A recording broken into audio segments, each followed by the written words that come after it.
single day. I'm gonna make something great. That's my way. So hello everyone, कैसे हैं आप सब? I hope आप सभी अच्छे होंगे।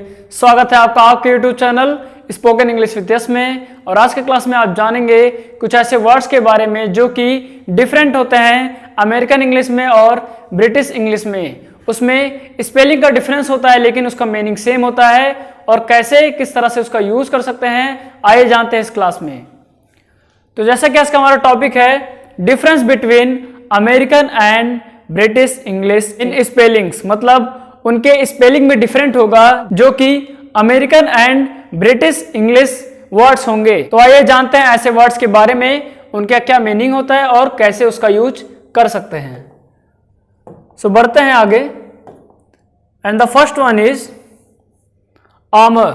आपने सुना होगा आर्मर शब्द के बारे में, जिसका मतलब होता है कवच। मतलब जब सैनिक निकलता है युद्ध के लिए तो अपना आर्मर लेके चलता है, मतलब जिससे वह प्रोटेक्टेड रह सके।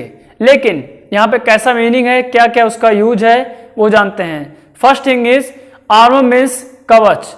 और आर्मर में यहाँ पे स्पेलिंग में डिफरेंस यह है कि यहाँ पर ARMOR है, मतलब इसे पढ़ा जाएगा आर्मर। लेकिन ब्रिटिश में है AROMOUR और इसे इस तरह से पढ़ा जाता है आर्मर। इस तरह से, मतलब वहां पे आर ज्यादा से ज्यादा साइलेंट होने की बात होती है, आर्मर इस तरह से। लेकिन यहाँ पे आर्मर कुछ इस तरह से, हालांकि आर को यहाँ पे शो करेंगे, कम शो करते हैं लेकिन यहाँ पे शो करते हैं, लेकिन यहाँ पे बिल्कुल ही अवॉइड करने की कोशिश करते हैं। आर्मर एंड आर्मर कुछ इस तरह से, जिसका मतलब होता है कवच।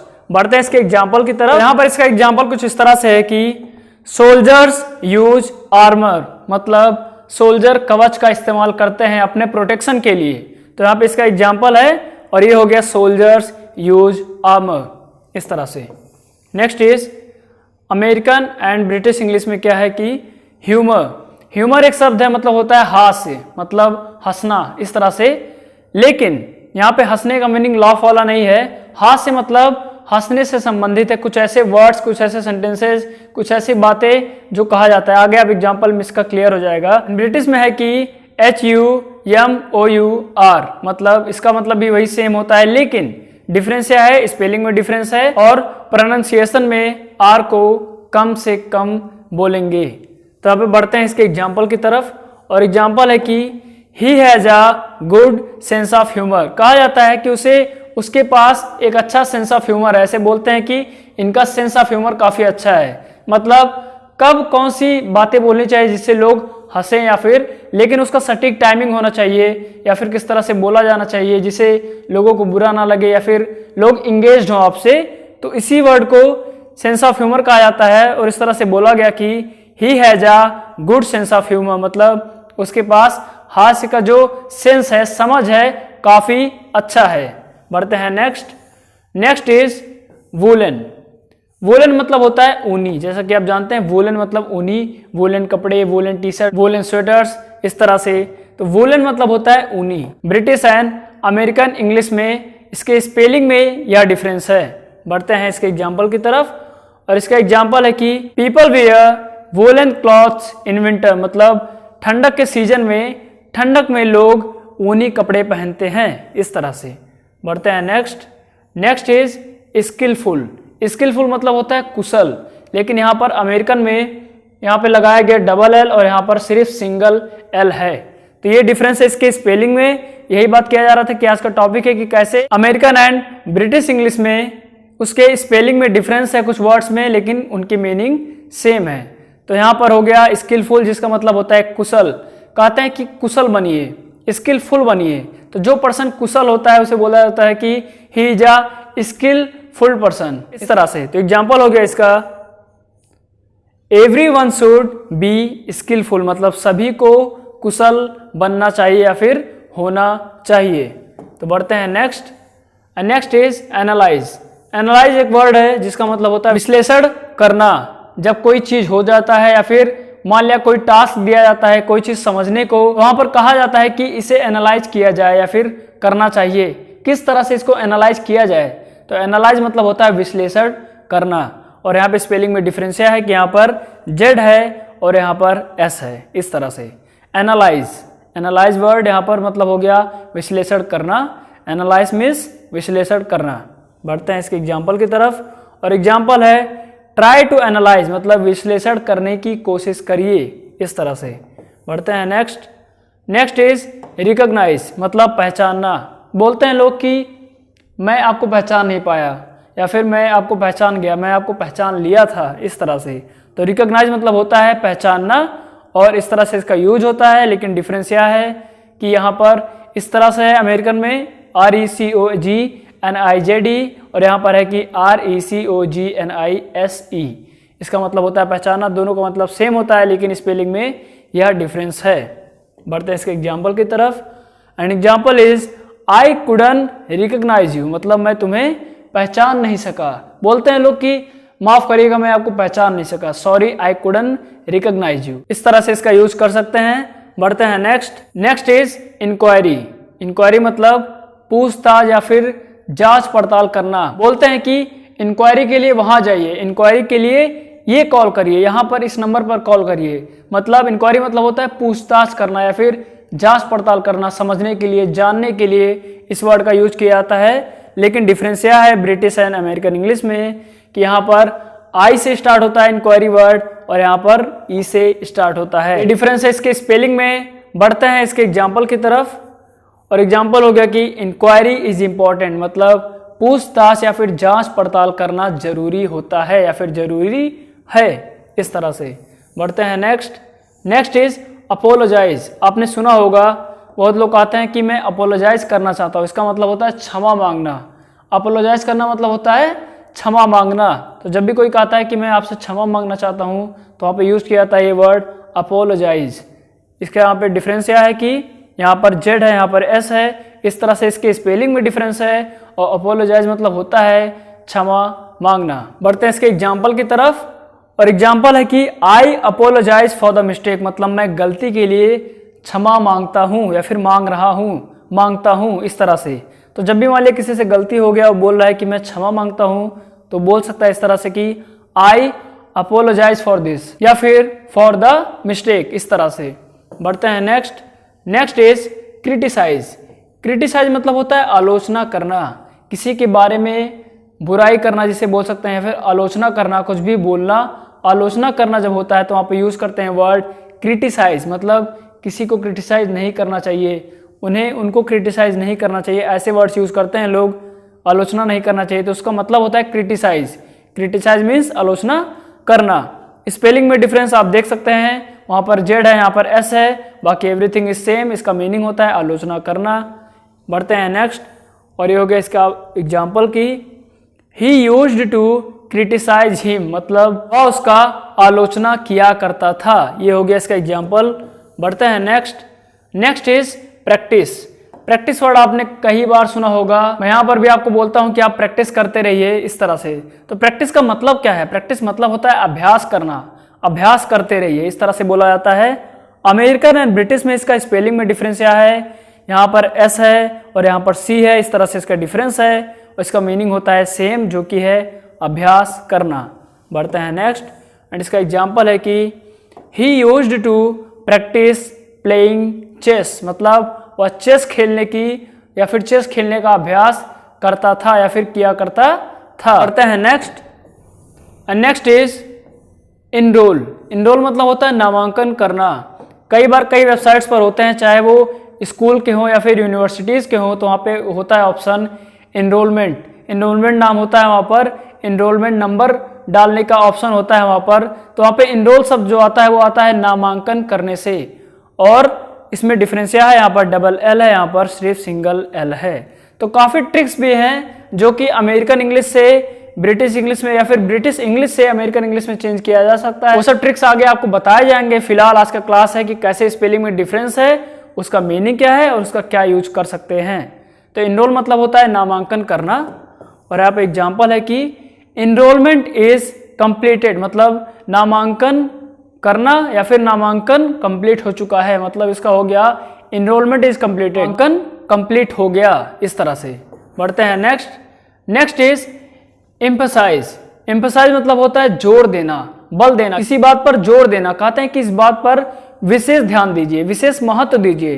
तो वहां पर जब जोर देना, बल देना, विशेष महत्व देने की बात होती है तो वहां पर हम बोलते हैं एम्फसाइज। एम्फसाइज दिस थिंग मतलब इस पर जोर दीजिए या फिर इस पर विशेष महत्व दीजिए, ऐसे बोलते हैं। इसमें डिफरेंस है, आप देख सकते हैं यहाँ पर जेड है, यहाँ पर एस है। ये डिफरेंस है इसके स्पेलिंग में, जो कि अमेरिकन एंड ब्रिटिश में कुछ इस तरह से है। बढ़ते हैं इसके एग्जाम्पल की तरफ। और एग्जाम्पल है कि माई टीचर्स एम्फसाइज स्टडीइंग, मतलब मेरे टीचर, मेरे जो गुरु हैं, टीचर्स लोग हैं, वो सब पढ़ाई करने पर जोर देते हैं, बल देते हैं, विशेष महत्व देते हैं। तो इस तरह से इसका यूज होता है एम्फसाइज वर्ड का। बढ़ते हैं नेक्स्ट इज पैट्रोनाइज। पैट्रोनाइज मतलब होता है किसी को नीचा दिखाना। जब कोई व्यक्ति मान लिया किसी को इस तरह से नीचा दिखाता है या फिर इस तरह से महसूस कराता है कि वह उससे सुपीरियर है, कुछ इस तरह से करके, तो वहां पे वर्ड यूज होता है पैट्रोनाइज। इस तरह से पैट्रोनाइज वर्ड होता है यूज, लेकिन डिफरेंशिया है स्पेलिंग में, there is Z and here is S in British English.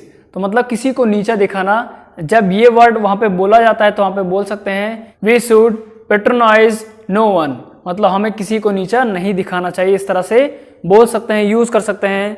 और इसका एग्जाम्पल भी कुछ इस तरह से है कि नो वन शुड या फिर नन शुड पेट्रोनाइज, मतलब किसी को नीचा नहीं दिखाना चाहिए। तो इस तरह से इसका यूज कर सकते हैं। बढ़ते हैं नेक्स्ट इज कैटलाइज।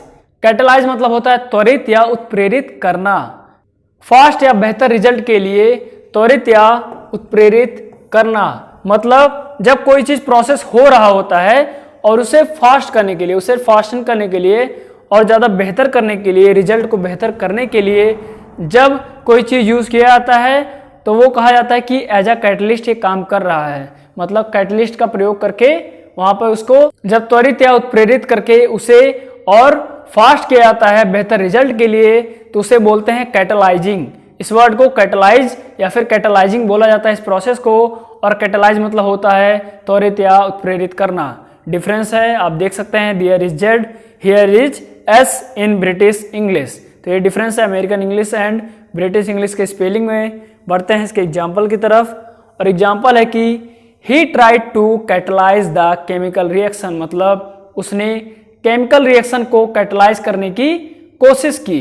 जैसा कि मैंने बताया, त्वरित या उत्प्रेरित करने के लिए, फास्ट या बेहतर रिजल्ट के लिए, फास्ट बेहतर रिजल्ट के लिए यूज करना किसी चीज को, तो वहाँ पे बोला जाता है कैटलाइजिंग। और यहाँ पे हो गया इसका एग्जाम्पल कि केमिकल रिएक्शन को फास्ट करने के लिए यहाँ पर कैटलिस्ट का प्रयोग किया गया। He try to catalyse the chemical reaction. बढ़ते हैं नेक्स्ट इज मेस्मराइज। इसका मतलब होता है किसी के ध्यान को पूर्ण रूप से आकर्षित करना। किसी के ध्यान को पूर्ण रूप से आकर्षित करने को बोला जाता है मेस्मराइज। बोलते हैं यह एक्ट मेस्मराइजिंग था, ये चीज मेस्मराइजिंग है, मतलब ध्यान को आकर्षित कर ले रहा है, कुछ इस तरह से। तो यहाँ पे डिफरेंस है इसके, आप स्पेलिंग में देख सकते हैं, there is Z, here is S in British English. बढ़ते हैं नेक्स्ट। और इसका एग्जाम्पल है कि Arijit Singh mesmerise the whole audience, मतलब अरिजीत सिंह ने पूरे ऑडियंस के ध्यान को पूर्ण रूप से, मतलब पूरी तरह से अपनी ओर आकर्षित कर लिया। जब भी अरिजीत सिंह गाते हैं सभी का ध्यान उनकी तरफ चला जाता है और पूर्ण रूप से उनका ध्यान, सभी का ध्यान आकर्षित हो जाता है। तो इसी सेंस में बोला गया कि Arijit Singh mesmerise the whole audience, मतलब अरिजीत सिंह ने पूरे ऑडियंस का ध्यान पूर्ण रूप से आकर्षित कर लिया।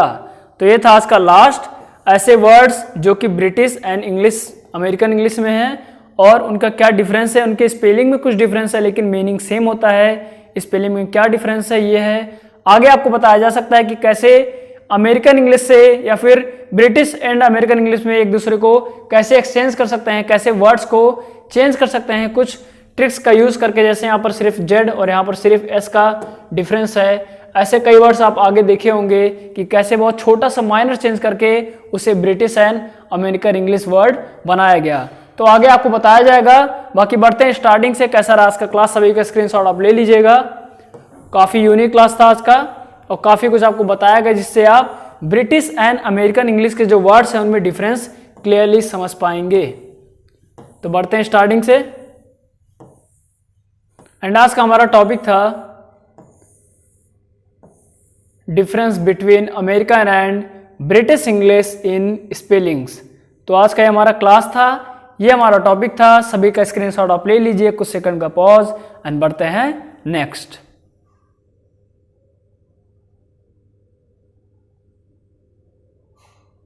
नेक्स्ट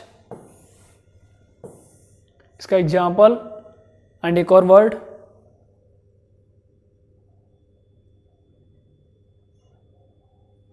बढ़ते हैं नेक्स्ट।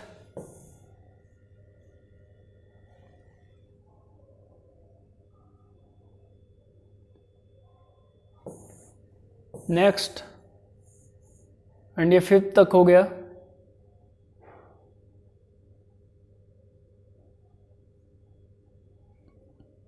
बढ़ते हैं नेक्स्ट।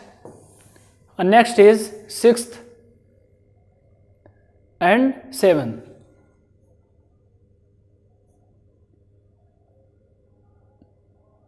इसका भी स्क्रीनशॉट आप ले लीजिए। बढ़ते हैं नेक्स्ट। 8th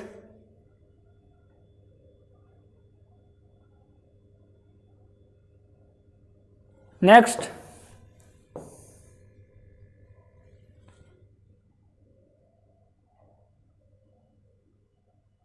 बढ़ते हैं नेक्स्ट।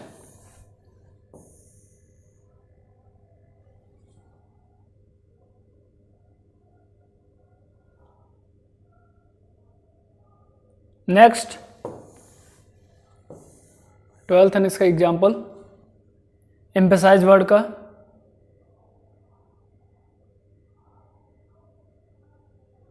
नेक्स्ट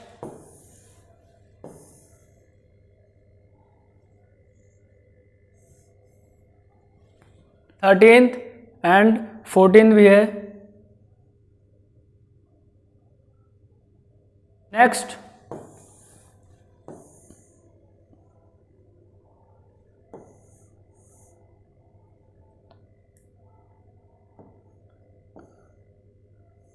एंड यहाँ पर फिनिश होता है आज का क्लास। और ये था लास्ट, इसका भी स्क्रीनशॉट आप ले लीजिए।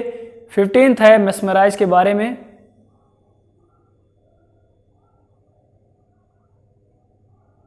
तो आज का क्लास था कुछ ऐसे वर्ड्स के बारे में जो कि बिलोंग करते हैं American English and British English से, लेकिन उनके सिर्फ स्पेलिंग में डिफरेंस था जैसा कि आपने देखा, और उनका मीनिंग सेम होता है। साथ ही साथ आपने जाना कि कैसे उन वर्ड्स को यूज करना है एग्जाम्पल के थ्रू। आई होप आज का क्लास आपको समझ में आया होगा। अब आगे से जब भी आपको कुछ ऐसे वर्ड्स मिलेंगे जो कि आपको कंफ्यूज कर रहे होंगे कि शायद ये अमेरिकन इंग्लिश से है या फिर ब्रिटिश इंग्लिश से, क्लियर हो जाएगा आपको। आई होप आज का क्लास आपको समझ में आया होगा। ऐसे चैनल के साथ जुड़े रहिए, सीखते रहिए, प्रैक्टिस करते रहिए। Till then keep reading, keep writing, keep listening and keep speaking English. Every single day